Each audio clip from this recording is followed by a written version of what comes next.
snack box inspired by our own experiences with the Chinese movie theater, and here's a sneak peek of what's inside. You'll get 2 stickers from the Asian Snacks sticker pack.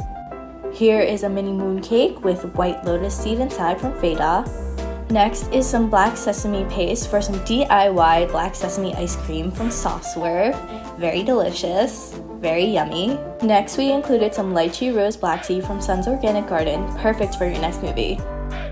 Here we have some mango, or you get lychee, sparkling water from Sanzo. Very refreshing. We can't forget the assorted Japanese candy. And of course, the quintessential Asian staple, dried squid. A very important staple for any Chinese movie theater visit. And of course, we had to include bubble tea mochi. There's only 150 of these boxes, so you better order now. Hello and welcome to day 2 of the Asian American International Film Festival 43rd edition. My name is Wynton and I'm so glad to have Harry Trinh from Welcome to Chinatown here. How are you, Harry? Good. Lots of things this past week, but still good. Yes, it has been already a tumultuous 24 hours since we last signed off. But I'm so glad to have you here because we're community partners together. And I think a lot of this year has been about kind of empowering and working together on really cool things. And so we were lucky enough to work together on this snack box that people can buy to watch our films with. But to start off with, could you just introduce yourself a little bit and then a little summary of what Welcome to Chinatown is?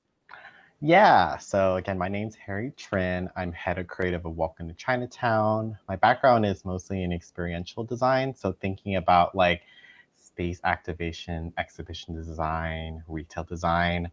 And yeah, a little bit of Welcome to Chinatown. We're essentially a grassroots initiative that is aimed to support the small businesses in Chinatown. It was really born out of the steep decline in business and revenue during around Lunar New Year because of COVID. And we are still here listening, supporting, and trying to evolve for all of them. So how did it start? Because my understanding it's just kind of like a bunch of volunteers and people who love Chinatown. Yeah, so it started from our founders, Jen and Vic. They both live in Chinatown. They've both lived there for about like 10 years already. So they like know it pretty well as like kind of millennial folks. Like they go to Wool Hop together, they go to their favorite bar together. Like pretty much they they spent like a good amount of their 20s in there. And then Vic also, she like also kind of grew up in Chinatown too. Her grandmother used to live in a tenement building in Chinatown. And it really happened was that they noticed like around Lunar New Year, there was a huge decline in businesses. And their story is that typically when you go to Wool Hop on Mott Street, it's packed. It's like legendary in Chinatown. It's like a classic place. And it's always pretty hustle and bustle. And they went there one day around January and they're like, no one's here. And that's when they knew, they're like, okay, we need to do something about it. Or if we don't, like we're gonna see all these places disappear. And at that point, and still pretty true to today, that like on all levels of government, there's still lots of places that small business still needs support.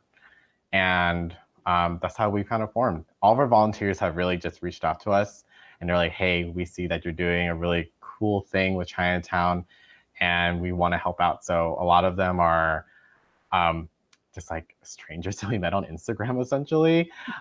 Or if we have a little news article, they'll like hit us up.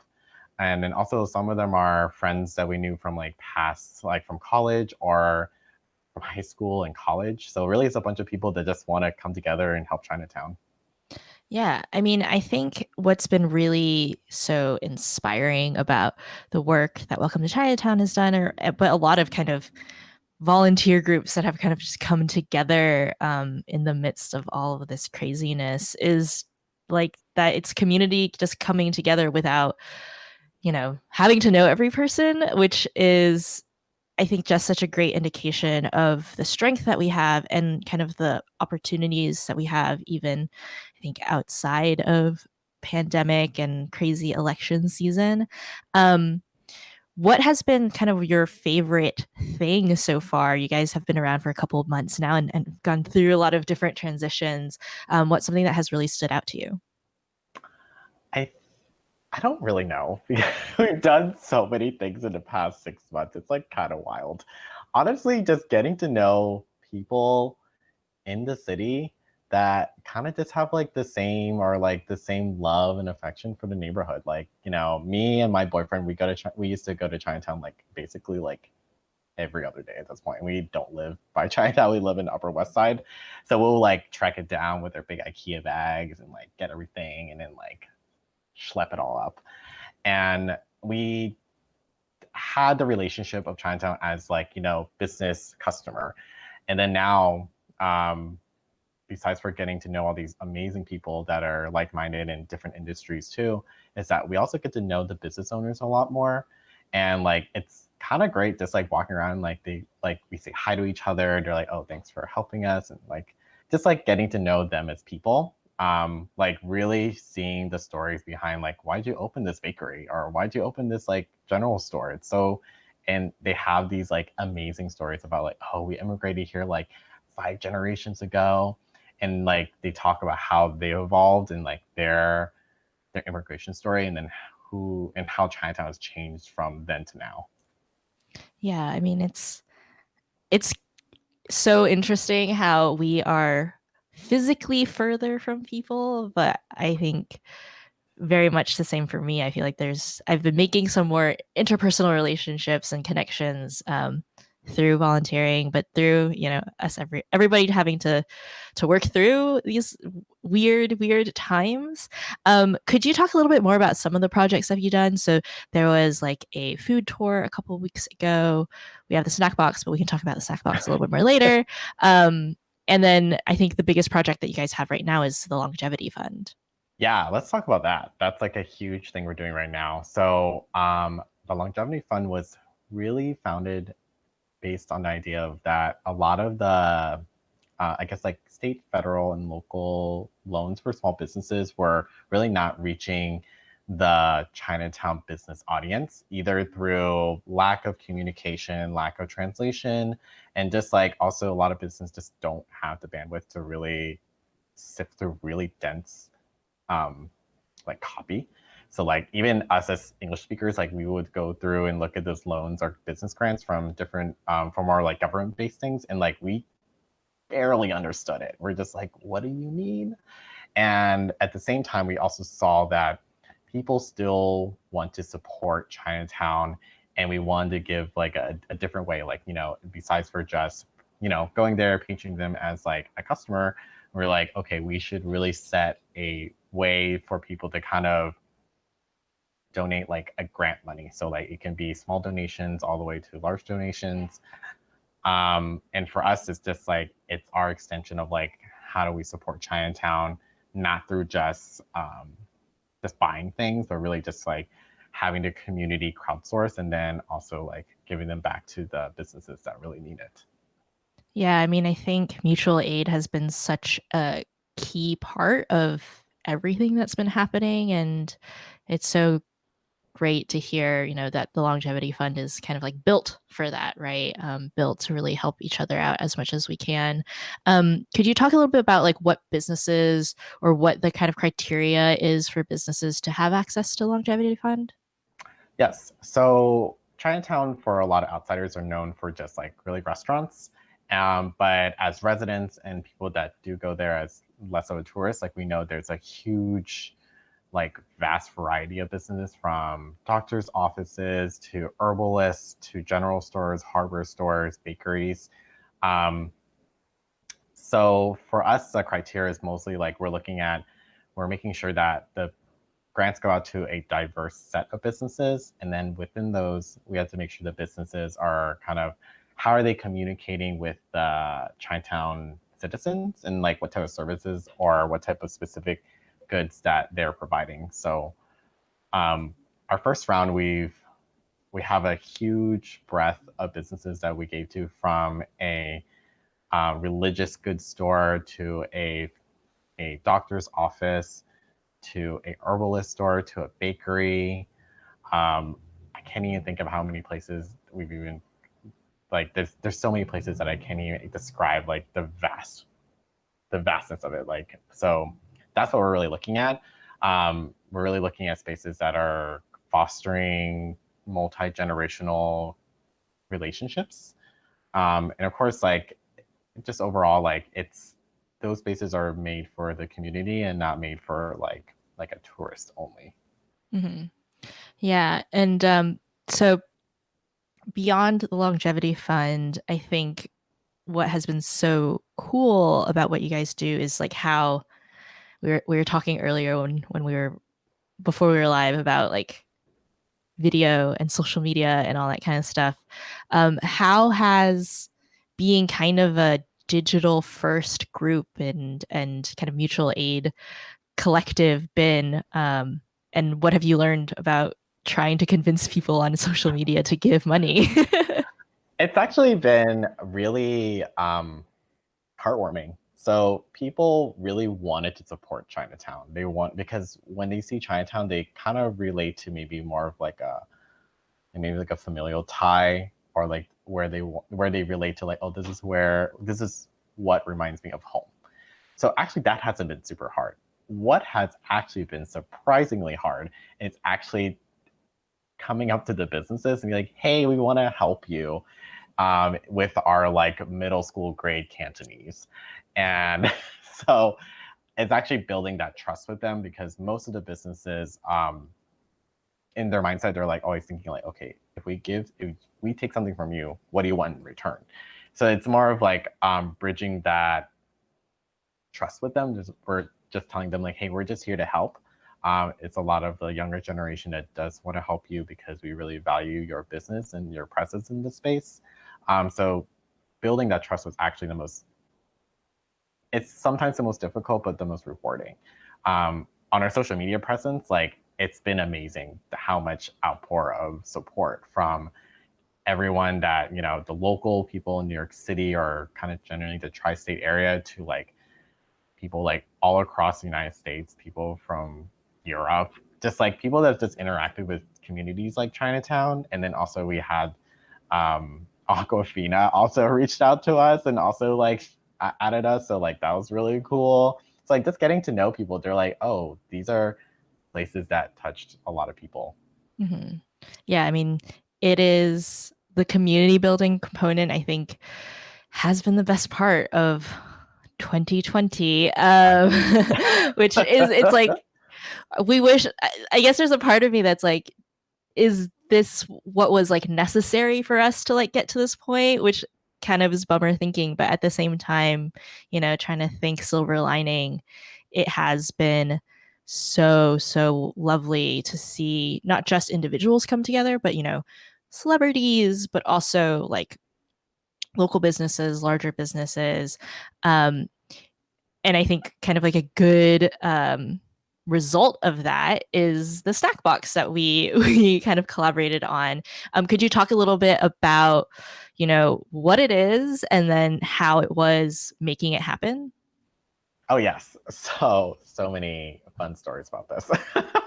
So really, the snack box was inspired by former Chinatown theaters in Manhattan. So pretty much like in a lot of immigrant neighborhoods, still true for some neighborhoods, but not for Chinatown. There are theaters that specifically shown films from their home country. So in Chinatown, there's actually a good number of them until I think the last one closed around like in the early 2000s. So those spaces really primarily showed a lot of films from like Hong Kong, so mostly Cantonese speaking, but then later on there were introductions into English, more mainstream movies, and also some other movies maybe in Mandarin. So we were actually inspired by what type of snacks you got. So like if you go to like a normal like American movie theater, you get like popcorn and Skittles and a drink that's too big for you. So what we were thinking about, like what was so special about those theaters was, yes, it was showing movies that represented us, but also the food represented us too. Like you got dried squid, you got those little juice boxes with like the chrysanthemum tea or the soy milk. You got just all these things that like we resonated as children as snacks. And we wanted to kind of bring that experience back to the ACB audience. Yeah, I mean, I think when we were first having the conversations of like, how are we going to work together? What are we going to do? And you guys pitched the snack box. I was like, that is everything that I've always wanted. And I didn't know that I wanted it, right? Because, yeah, I think a lot of even the experiences that you guys provide, it is about creating experience because we're a bit devoid of these things. And a lot of people have told me like, oh, well, like online film festivals is great, but like I already kind of watch Netflix, right? Like every night or whatever. And so I think for a lot of us, it's like how do we still provide something unique, a whole experience? And yeah, when you guys pitched the snack box, I was like, yes, like this is something that makes so much sense. And being able to be a part of a project that pays homage to ethnic movie theaters, I think is really key because I think if you were to ask the average person in Chinatown and be like, do you know that there used to be a movie theater here? They'd be like, oh, what? Really? Why? And like, why isn't it still here? Right.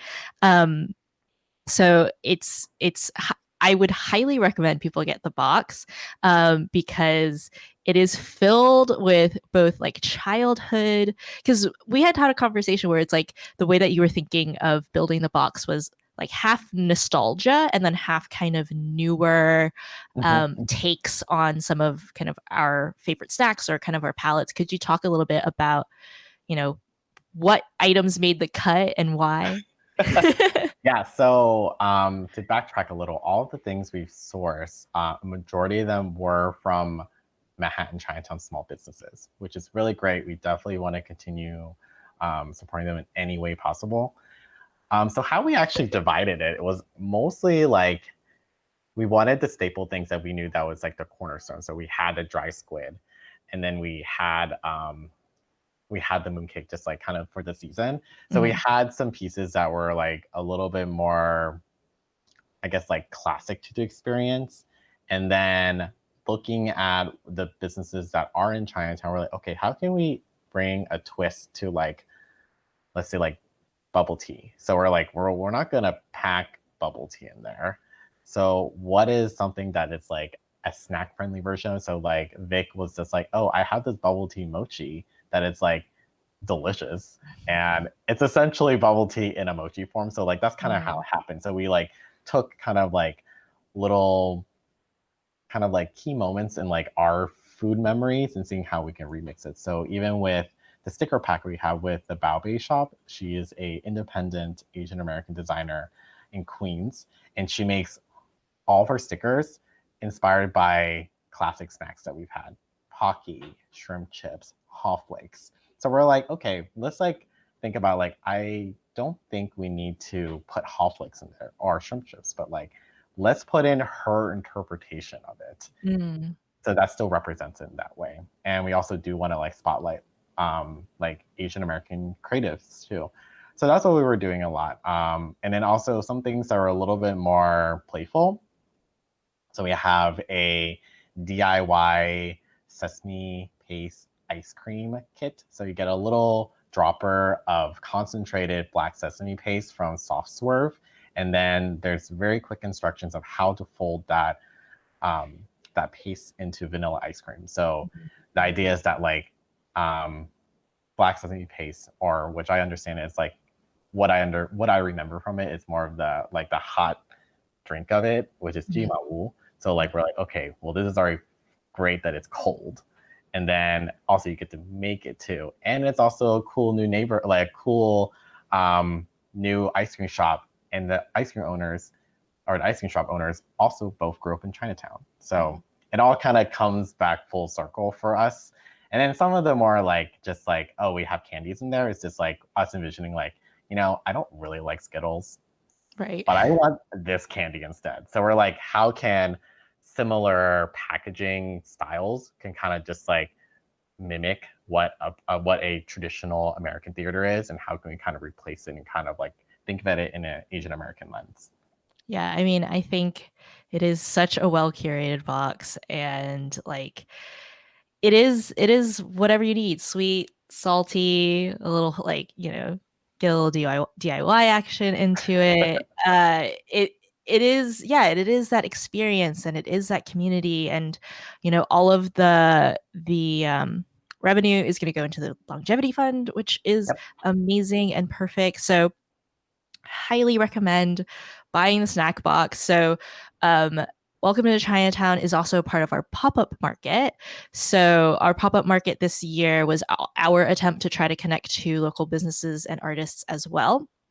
And so you'll be able to find Welcome to Chinatown, and you'll be able to find the snack box, and you'll buy it direct from them. And then you could donate directly to Longevity Fund. And then there's also other things that you can buy to support the Longevity Fund and to support the businesses that are part of your roster. What other things can people buy?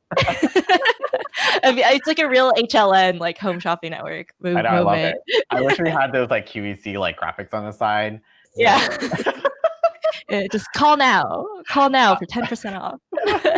So yes, our snack box is hosted on our store, which is madeinChinatownNY.com. So besides for the amazing snack box we also have merchandise that represents different businesses that we partner with. So these businesses were essentially looking for a second revenue, especially in the height of COVID. And depending on how winter goes, this will definitely kick back in for them for more revenue.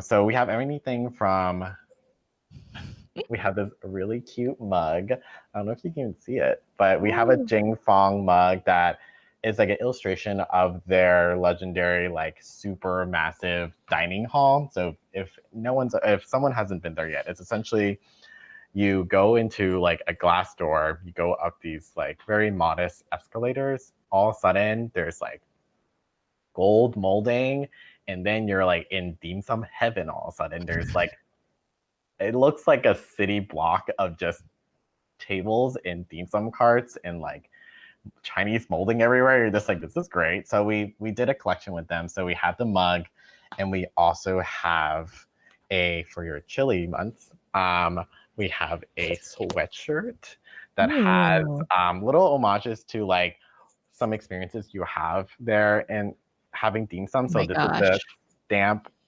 the little stamp card you get on the table. Yeah. And then the front is like the little tear off of the stamp card, the very top. And it has the date that it was founded, which is 1978. So little homages to that. And we also do have our Just Welcome to Chinatown merch, which is like our cute hat.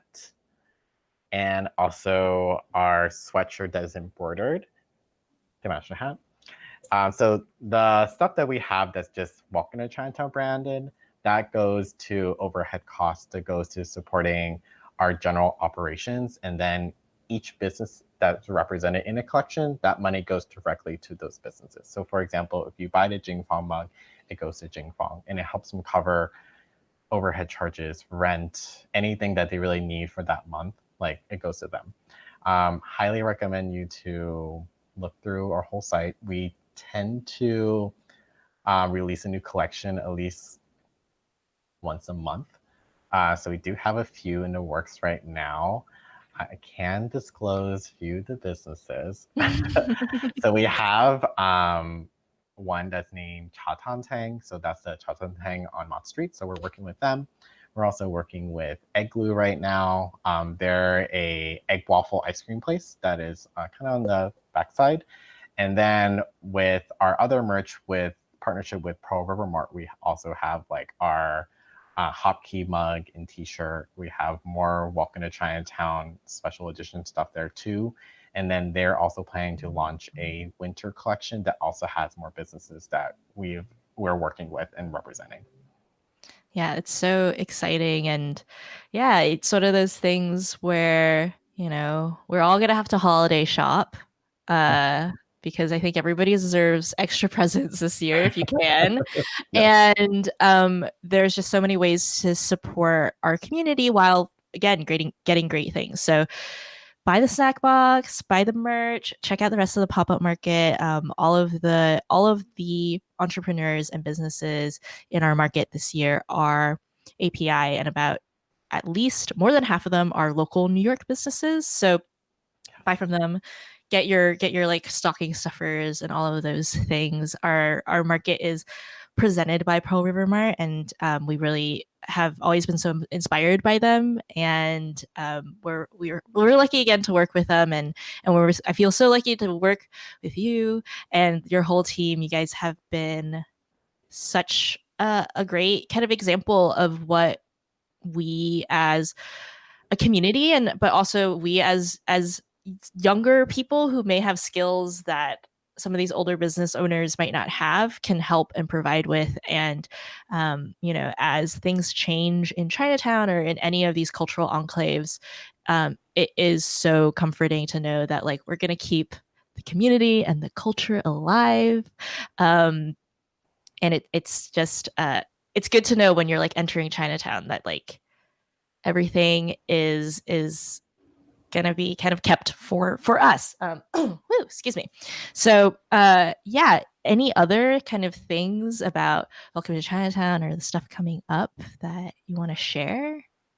I mean, honestly, what happened?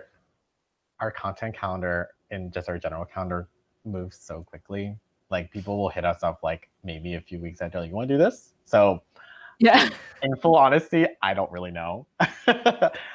We do want to do a holiday push for all of our merchandise to really support the businesses, especially because people are maybe not going to dine as much outside when it's cold outside. There's possibly going to be less local tourists. And also with the impending COVID doom of New York City, depending, for the safety of all of us, we might have to close temporarily, like a lot of the businesses. So hopefully just sales from our snack box, and also just donations to the longevity fund will help these businesses keep afloat until hopefully COVID passes and we all grow from this. Yeah, it is. Yeah, we were talking about before.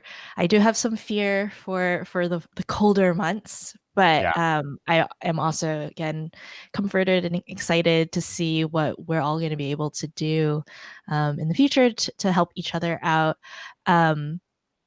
Is there anything that you're like excited about, whether it's in the festival or for the rest of the year, that you'd like to share? Yeah, I mean, I can say about the snack box. So I Yes. was the one that also designed all the graphics. So I have some of the cards. So Yes. a lot of all the cards they're represented in yellow mostly, including the sleeve that's inside the box. It's all inspired by like the true architecture of the theater. So including Sun Sing Theater, both previously in New York and also in San Francisco, Chinatown. They also had one too. In Music Palace. So if you look through the box and all the design elements of it, all the architecture and all the graphics are inspired by like how it kind of looked and felt back in the day. If you pull everything out of the box, you're going to see a pattern of like stars that represent like the typical movie theater carpet. And then in the carpet, you're going to see some spilled little snacks on there. So that's my favorite little detail. Gosh, so cute. So Attention to detail is key. so that's my favorite thing. What I'm excited for is really just like having more opportunities to work with these small businesses that like we just kind of admire at FAR so much. Like we've been so blessed to work with, anyone from Sun's Organic Garden to Iwa Trading to Go Believe Bakery, like all these places that I've always like was a customer and kind of knew them in passing, just like getting to know them. And I really hope to just get to know more of them. Yeah, I mean, I'm excited for people to order this box and be able to see all these details and eat all these snacks and hopefully eat them while watching some movies or watching this live stream, for example. And thank you, Harry, and the whole team at Welcome to Chinatown. It's been amazing to work with you. It's been amazing to see everything that you guys have been doing. And I know that the team at ACV and I are thrilled to be able to like collaborate and work with y'all in some way, and we're excited to keep working with y'all as things go on. And maybe, I think I told you on a prep call a while ago, it's like, but my dream of dreams is for ACV to be able to open a little theater back in Chinatown again. So maybe one day. And we can have the box. Yes, as who needs a weird kids combo when you got the snack box, right? Like that's So I'm so thankful for you guys. Thankful for the pitch of the snack box and bringing kind of the whether it's Sun Sing or there's one theater under two bridges that was like so important culturally, that it's been lovely. Any last plugs before we go off? Yeah. So again, you can follow us on Instagram at welcome.to Chinatown. Welcome to Chinatown. Someone took welcome to Chinatown, so we had to put periods. Again, if you can, definitely consider donating to Longevity Fund. It helps the small businesses stay afloat and hopefully thrive. Without the small businesses, Chinatown is kind of not Chinatown anymore. We lose a lot of the community and their resources that they need. And of course, buy our box. I loved packing it. Honestly, a lot of us didn't actually get to know each other in person for a while because of COVID. And then because of packing, it requires a lot of people. We were like, oh my God, real friends. So it's been really great. So the box has been packed with a lot of love and care, a little bit of deliriousness, but we hope you all enjoy it.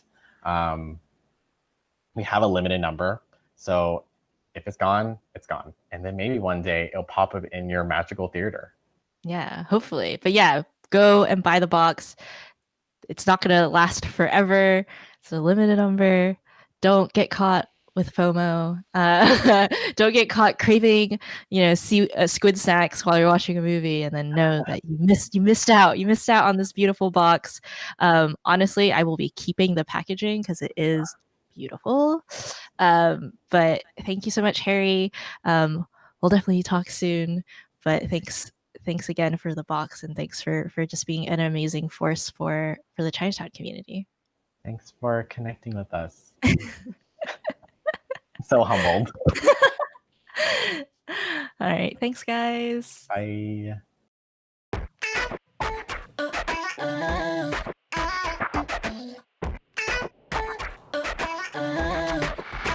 Oh.